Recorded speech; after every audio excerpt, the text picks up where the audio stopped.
Hi hello ಮೈ dears. ಜೀವನದಲ್ಲಿ ತುಂಬ ನೆಮ್ಮದಿಯಾಗಿರೋದಕ್ಕೆ, ತುಂಬ ಖುಷಿಯಾಗಿರೋದಕ್ಕೆ ಏನೆಲ್ಲ ಮಾಡಬೇಕು ಅದನ್ನು ಒಂದಿಷ್ಟು ಟಿಪ್ಸನ್ನು ನಾನು ನಿಮ್ಮ ಜೊತೆ ಶೇರ್ ಮಾಡ್ಕೊಳ್ತೀನಿ ಸ್ನೇಹಿತರೆ. ಇದು ನನ್ನ ಜೀವನದ ಅನುಭವ. ನಾನು ನನ್ನ ಬದುಕಿನಲ್ಲಿ ಕಂಡುಕೊಂಡಂಥ ನೆಮ್ಮದಿಯ ವಿಚಾರಗಳನ್ನು ನಾನು ನಿಮ್ಮ ಜೊತೆ ಶೇರ್ ಮಾಡ್ತೀನಿ. ಮೈ ಡಿಯರ್ಸ್, ನಿಮ್ಮ ಬಗ್ಗೆ ಯಾರು ಏನೇ ತಿಳ್ಕೊಂಡ್ರೂ ನೀವು ನಿಮ್ಮನ್ನು ಬೇರೆಯವ್ರ ಹತ್ರ ಅರ್ಥ ಮಾಡಿಸ್ಲಿಕ್ಕೆ ಪ್ರಯತ್ನ ಪಡಬೇಡಿ. ಅರ್ಥ ಮಾಡ್ಕೊಳ್ಳದೇ ಇರೋರನ್ನ ಅರ್ಥ ಮಾಡಿಸುವಂತಹ ಹುಚ್ಚು ಪ್ರಯತ್ನ ಅದು ವ್ಯರ್ಥ ಪ್ರಯತ್ನ ಕೂಡ ಹೌದು. ಹಾಗಾಗಿ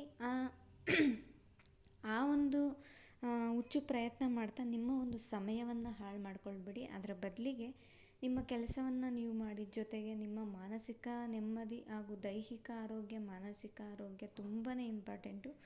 ಕಣ್ಣು ತುಂಬ ನಿದ್ದೆ ಮಾಡಿ, ಹೊಟ್ಟೆ ತುಂಬ ಊಟ ಮಾಡಿ, ಜೊತೆಗೆ ನಿಮ್ಮಿಂದ ಎಷ್ಟು ಸಾಧ್ಯ ಆಗುತ್ತೆ ಅಷ್ಟು ಖುಷಿಯಾಗಿರಿ. ನಿಮ್ಮ ಮುಖದ ಮೇಲೆ ಸದಾ ಮಂದಹಾಸ ಇರಲಿ. ನಿಮ್ಮ ದಿನನಿತ್ಯದ ಅಭ್ಯಾಸಗಳಲ್ಲಿ ಒಂದಿಷ್ಟು ದಿನದಲ್ಲಿ ಅಟ್ಲೀಸ್ಟ್ 1/2 ಆದರೂ ನಿಮಗೆ ಅಂತ ಸಮಯ ತಗೊಂಡು ಒಂದಿಷ್ಟು ಯೋಗ, ಪ್ರಾಣಾಯಾಮ ಅಥವಾ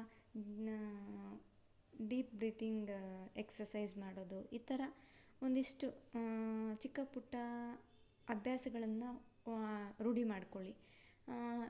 ಬೆಳಗ್ಗೆ ಎದ್ದ ತಕ್ಷಣ ನೀರು ಕುಡಿಯೋದಿರ್ಬೋದು, ಅಥವಾ ದಿನನಿತ್ಯದಲ್ಲಿ ಆರೋಗ್ಯಕರವಾಗಿ ನಾವೆಷ್ಟು ನೀರು ಕುಡಿಬೇಕು, 3 ಲೀಟರ್ಸ್ ಕುಡಿಬೇಕಲ್ವ, ಅದರಲ್ಲಿ ಅಟ್ಲೀಸ್ಟ್ 2.5 ಲೀಟರ್ಸ್ ಆದರೂ 2 ಲೀಟರ್ಸ್ ಆದರೂ ಕುಡಿಯೋದಕ್ಕೆ ಪ್ರಯತ್ನ ಮಾಡಿ. ಹಾಗೆಯೇ ನಿಮ್ಮ ಮಾನಸಿಕ ದೈಹಿಕ ಆರೋಗ್ಯ ತುಂಬ ಚೆನ್ನಾಗಿ ಕಾಪಾಡಿಕೊಂಡು ನಿಮ್ಮ ಮುಖದ ಮೇಲೆ ಸದಾ ಮಂದಹಾಸ ಇರುವಂತೆ ನೋಡ್ಕೊಳ್ಳಿ. ಎಷ್ಟೇ ಸಮಸ್ಯೆಗಳಿರಲಿ, ಎಷ್ಟೇ ಚಿಂತೆಗಳಿರಲಿ, ಅದನ್ನೆಲ್ಲ ನಿಮ್ಮ ಮನಸ್ಸಿಂದ, ಇವಾಗ ನಮ್ಮ ಮನೆ ಕಸ ಗುಡಿಸದೇ ಇದ್ದರೆ ಎಷ್ಟು ಗಲೀಜಾಗಿ ಡಸ್ಟ್ಬಿನ್ ಥರ ಅಸಹ್ಯವಾಗಿರುತ್ತೆ ಅಲ್ವಾ?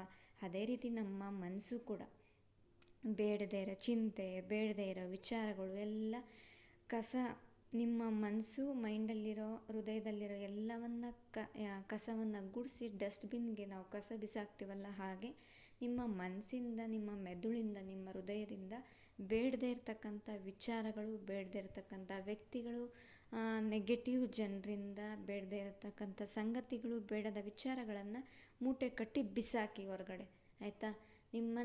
ನಿಮ್ಮ ಮನಸ್ಸನ್ನು ಪರಿಶುದ್ಧವಾಗಿ, ನಿಷ್ಕಲ್ಮಶವಾಗಿಟ್ಕೊಳ್ಳಿ.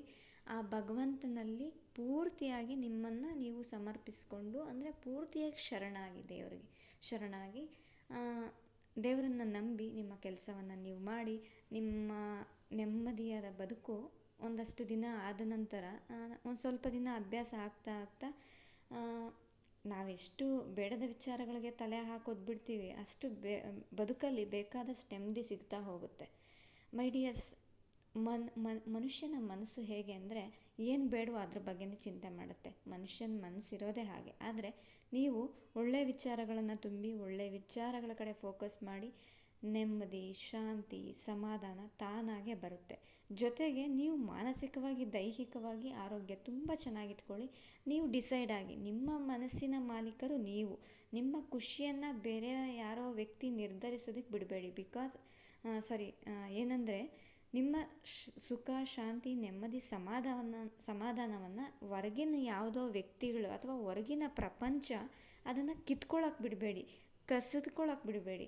ನಿಮ್ಮ ಖುಷಿ ನಿಮ್ಮ ಹತ್ರ ನೀವೇ ಫೈಂಡ್ ಔಟ್ ಮಾಡ್ಕೋಬೇಕು. ಆ ಥರ ನೀವು ನಿಮ್ಮನ್ನು ರೂಪಿಸ್ಕೊಳ್ಳಿ. ಅಷ್ಟು ಪ್ರಬುದ್ಧರಾಗಿ.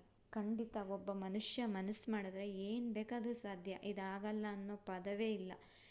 ಇನ್ನೊಂದೇನಪ್ಪ ಅಂದರೆ, ಪರಿಶುದ್ಧವಾದ ಮನಸ್ಸು, ನಿಷ್ಕಲ್ಮಶವಾದ ಹೃದಯ ಇದ್ದಾಗ ಆ ಭಗವಂತನೇ ನಮ್ಮ ಬೆನ್ನ ಹಿಂದೆ ಇರ್ತಾನಂತೆ. ನಾವು ನಡೆಯೋ ಒಂದು ಪ್ರತಿ ಹೆಜ್ಜೆಯಲ್ಲೂ ಆ ಭಗವಂತ ಇರ್ತಾನೆ ನಮ್ಮ ಜೊತೆ. ಯಾರಿಗೂ ಹೆದರಬೇಕಾಗಿಲ್ಲ. ಯಾರು ಏನೇ ಕೂಗಾಡಲಿ, ಯಾರೇನೇ ಹರ್ಚಾಡಲಿ, ಕಿರ್ಚಾಡಲಿ, ನೀವು ಅವ್ರಿಗೆ ನಿಮ್ಮ ಒಂದು ಎಕ್ಸ್ಪ್ಲನೇಷನ್ ಕೊಡೋಕ್ಕೆ ಹೋಗಬೇಡಿ. ನಿಮ್ಮನ್ನು ಅರ್ಥ ಮಾಡಿಸ್ಲೋ ಹುಚ್ಚು ಪ್ರಯತ್ನ ಮಾಡಬೇಡಿ. ಅದರಲ್ಲಿ ಸಮಯನೂ ಹಾಳು ಮಾಡಬೇಡಿ.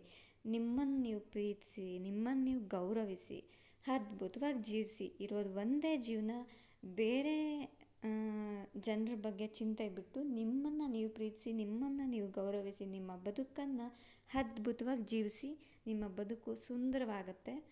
ಎಲ್ಲರಿಗೂ ಒಳ್ಳೆಯದಾಗಲಿ, ಶುಭವಾಗಲಿ ಅಂತ ಹೇಳ್ತಾ, ಮೈ ಡಿಯರ್ಸ್, ನಮ್ಮ ಚಾನಲನ್ನು ಲೈಕ್ ಮಾಡಿ, ಶೇರ್ ಮಾಡಿ, ಸಪೋರ್ಟ್ ಮಾಡಿ. ಇನ್ನೂ ಯಾರೆಲ್ಲ ಸಬ್ಸ್ಕ್ರೈಬ್ ಮಾಡದೆ ನೋಡ್ತಾ ಇದ್ದೀರಾ, ಪ್ಲೀಸ್ ದಯವಿಟ್ಟು ಸಬ್ಸ್ಕ್ರೈಬ್ ಮಾಡಿ ನೋಡಿ. Thank you.